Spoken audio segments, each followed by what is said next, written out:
sit back, relax, and I hope you enjoy. Much love to all.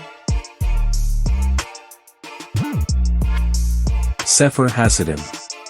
Although the majority of such creatures were swept away in the deluge, a number of them did survive into the second era of man, that is, when he had re-established himself in the world after the flood, where they continued their dark work.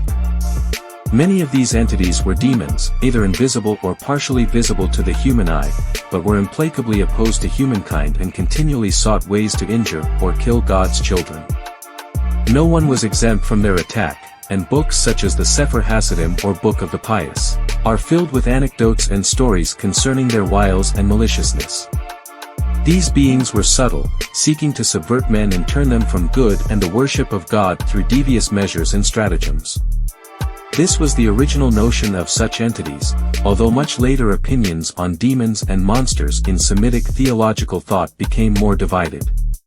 One unidentified early writer noted, "They are more God-fearing than men are, they harm no one without good cause, if a man does not provoke them, he need have no fear." The suggestion here was that the evils carried out by such entities were no more than as a reaction to provocation by humans.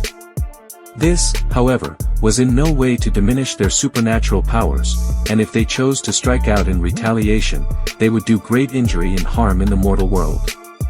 The prime provocation was considered to try and force them, through some form of formal conjuration, to do the will of a human individual or to try and subdue them in some way. Provocation could also come from ill-chosen words, deeds, or even glances that infuriated these spirits, entities, and forces. Uncleanliness in individuals or dwellings only served to encourage entities of a certain sort that would remain until purification. Whilst some were extremely dangerous, others were merely irritants that brought further discomfort to an already difficult life, or simply terrified individuals with their sounds or in some cases, appearances. Two schools of thought were now rapidly developing, one stating that demons and monsters had been opposed to mankind ever since the foundation of the world, the other asserting that they were no more than a response to man's desire, lust, greed, murderous intent, uncleanliness, and neglect of godly worship.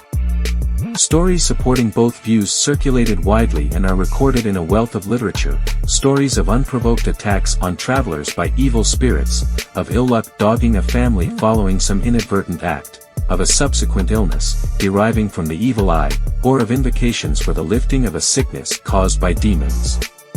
All of these relate to the spawn of Lilith who, for whatever motive, were determined to make human life difficult. Mankind was always in peril. Thank you for watching. I hope to see you again soon. Till the next time, much love.